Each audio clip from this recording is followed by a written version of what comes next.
Hola, soy el doctor Eduardo Villela y esto es Sex Ed Podcast, tu podcast de educación sexual.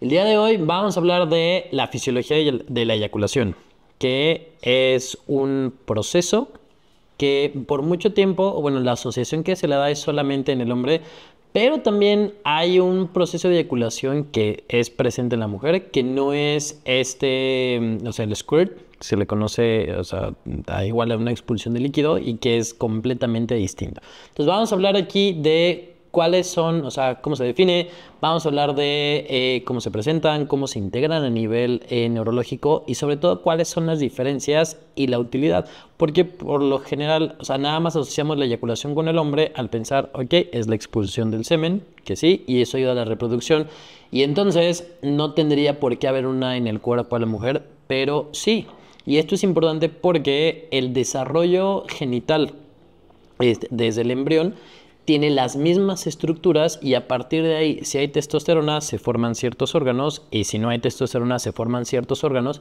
Entonces, si hay homólogos en el cuerpo del hombre y de la mujer y aunque funcionan diferente porque están expuestos a diferentes hormonas y diferentes procesos, sí pueden llegar a tener estas como de características compartidas, que es lo que vamos a ir viendo, ¿ok? Entonces, como tal, la eyaculación se define como la expulsión de líquido a través de la uretra durante la estimulación sexual.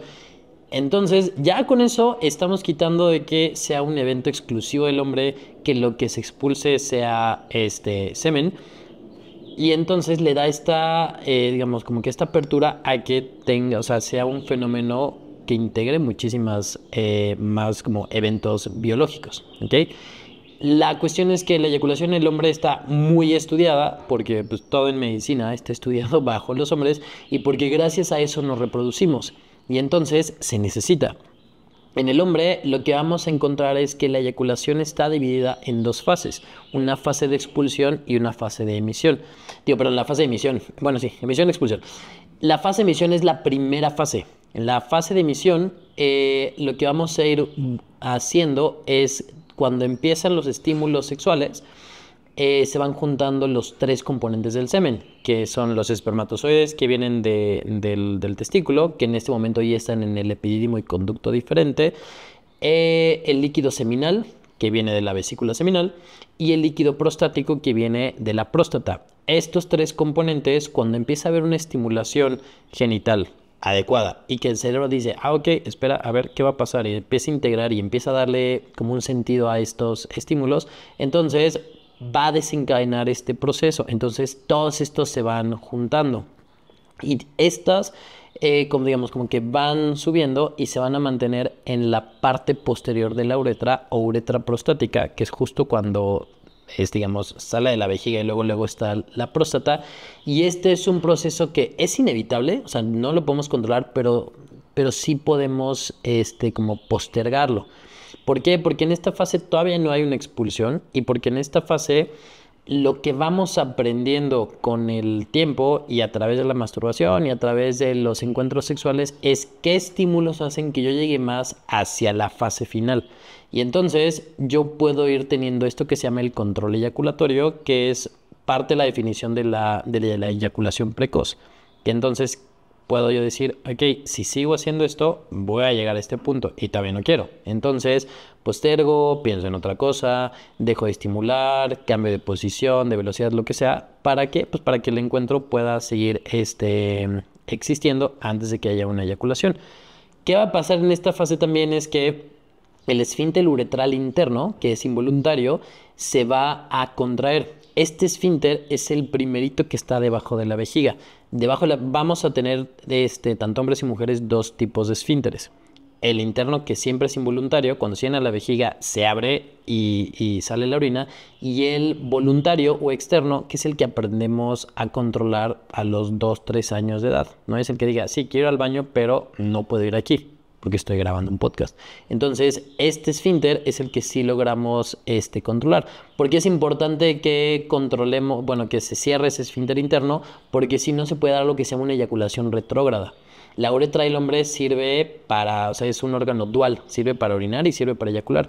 Entonces, no puedo yo hacer las dos cosas al mismo tiempo. Si se lesiona este esfínter, entonces el semen va hacia atrás y se va a la vejiga. No la lastima y no irrita ni nada, pero de repente estás haciendo relaciones, hay un orgasmo, pero tienes un orgasmo aneyaculatorio, o sea, no hay eyaculación.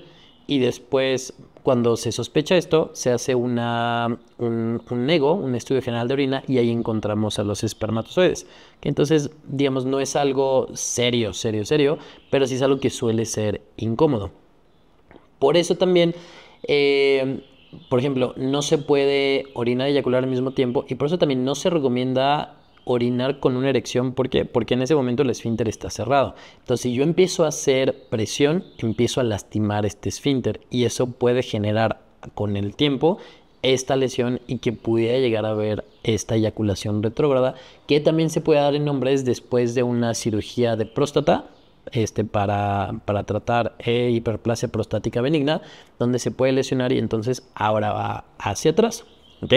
Entonces, en esta fase, cuando están los estímulos y se está juntando, se contrae el músculo liso de la próstata, la vesícula seminal, conducto deferente, y ahí se queda. Esta fase está controlada por todos los nervios del plexo sacro o pélvico a nivel simpático, y no es que estés muy de buenas, sino por o sea, todo lo que el cuerpo hace que yo no puedo controlar está en dos vías, la vía simpática y la vía parasimpática, que esta vía simpática está controlada por norepinefrina, acetilcolina, y aquí también van a involucrarse oxitocina, dopamina, óxido nítrico y otras sustancias que van, digamos, desencadenándose ante los estímulos, y que sí, idealmente se van a dar por estimulación genital, pero puedo llegar o sea, puedo tener esta respuesta sin una estimulación genital, sí. O sea, si hay hombres que logran tener una eyaculación sin que haya una estimulación genital, que haya estimulación en otras zonas o en como otras zonas y además genitales, sí. ¿Okay? Se requiere como de una mayor, bueno, no quiero decir entrenamiento, porque tampoco es como un acto que haces ante los demás, pero sí se puede, ¿no? Salir integrando. El hombre también depende más de estímulos visuales, y entonces esto también ayuda a que se dé todo esto y de una integración espinal y sobre todo cerebral y cerebelar. ¿Qué pasa cuando se cruza el umbral? Entonces a la segunda fase de la eyaculación, que es la expulsión, que es tal cual la hacia del semen, y que eso es un reflejo espinal por contracciones musculares que se dan cada 0.8 segundos, y estas no podemos controlar, ¿no? Estas a nivel del perine hay varios músculos que se llaman bulbo esponjosos e isquiocavernosos que van a hacer estas contracciones, y ese es el momento que dices ya, y por más que pienses en otra cosa, ahí ya llegó. ¿Ok? Este proceso va a estar controlado en el hombre a nivel del hipotálamo, en el área preóptica medial, en el núcleo ventral y en el núcleo paragiganto celular. ¿Qué va a estar controlado después de esto a nivel químico? Serotonina, GABA, que van a inhibir y me regresan a una fase de predeseo, dopamina, oxitocina, norepinefrina y endorfinas, que hacen que diga, ok, ya pasó, ya siento bien, ya estuvo y tal.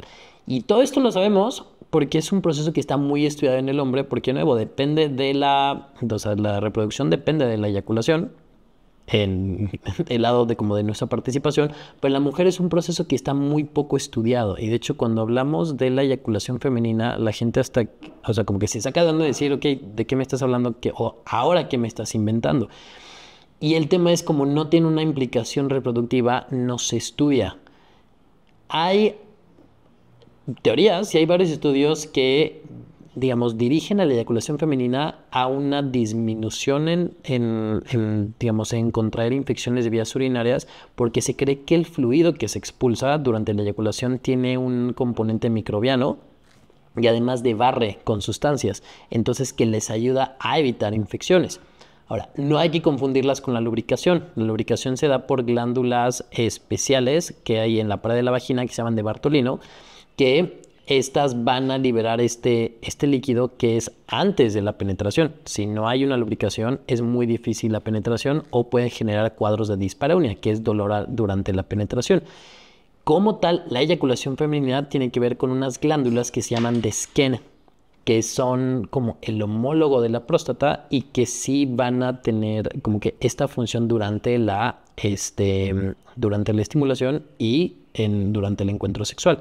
Entonces, en la eyaculación femenina, para empezar puede ser similar al líquido prostático masculino, y ya que tiene enzimas como fosfatasa ácida y antígeno prostático específico.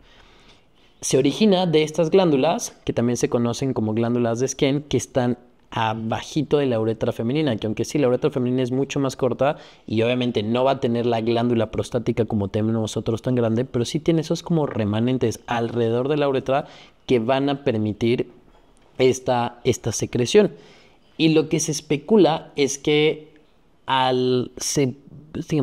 sí se van a dar por por la estimulación placentera, porque también la zona es muy estrecha, y entonces es más fácil que durante la estimulación se estén estimulando estas glándulas, y entonces también por eso vaya a tener esta eyaculación. Varios autores que han estudiado este proceso, bueno, que no han sido tantos, pero los que sí se han aventurado, muchas veces se creía que tenía que ver con la orina, porque luego está la vejiga, pero durante este proceso el esfínter está cerrado, entonces no se relaciona. Y de hecho, en muchas ocasiones, cuando había esta eyaculación, lo que se hacía se relacionaba con una incontinencia, y entonces si una mujer está teniendo relaciones, está teniendo esta expulsión y de repente siente mojado, lo primero que va a pensar es orina.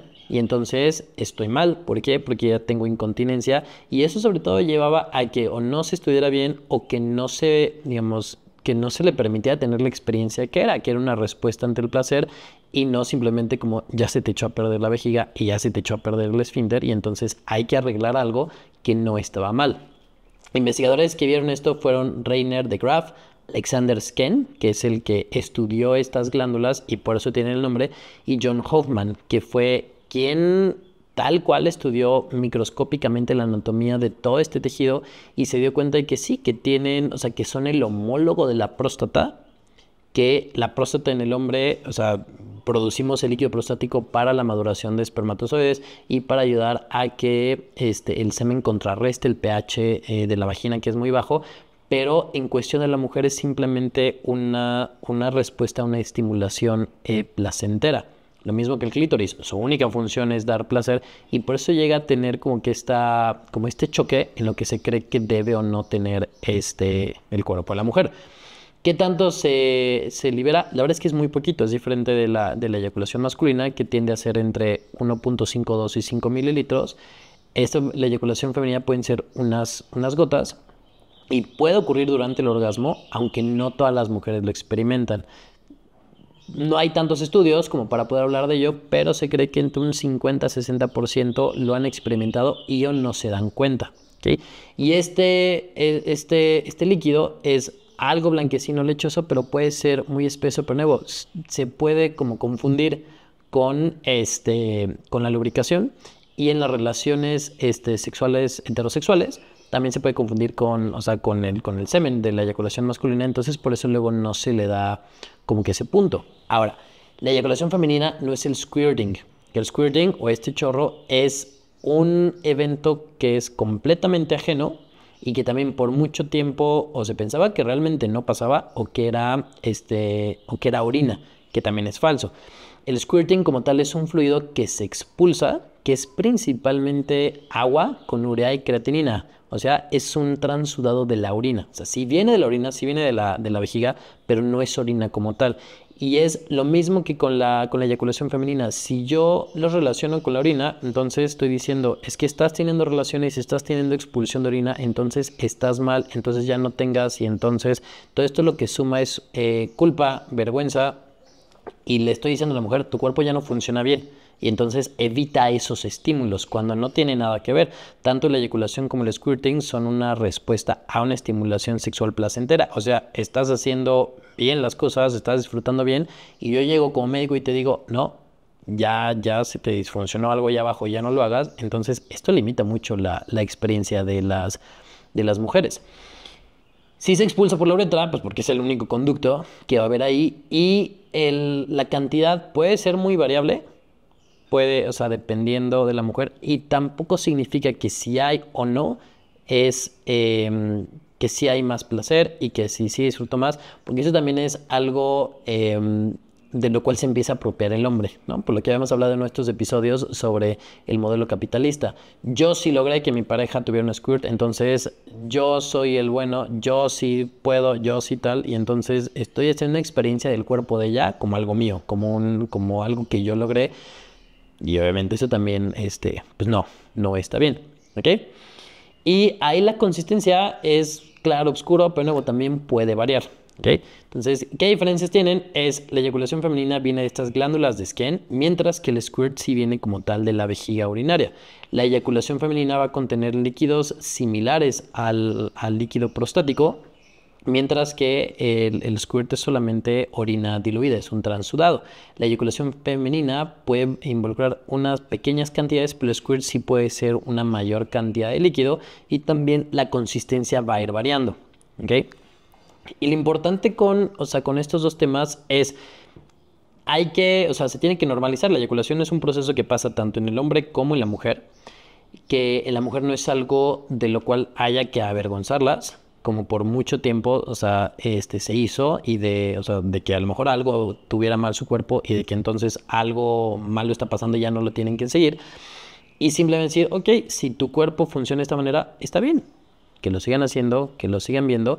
Y aquí lo importante es que se tienen que hacer muchísimo más estudios, porque si de por sí casi no se hacen estudios en cuestiones sexuales, se hacen muchísimo más en la función sexual del hombre y casi no en la mujer. Y lo bueno de esto es que, lo bueno de hacer estudios es que normaliza, es que educa, y porque hay una falta de educación, hay una falta de información, hay una falta de como de ese análisis y de esa normalización de decir, ok, mi cuerpo funciona de esta manera, está bien. Y porque también se empiezan a hacer entonces estas inferencias y estas narrativas en que si mi cuerpo funciona de esta manera, es que seguro eres así, así, así, así, y habla de mi carácter. Y si no, entonces, tu carácter es diferente y entonces eres más íntegro y tienes más estas cosas, y simplemente son cuestiones biológicas.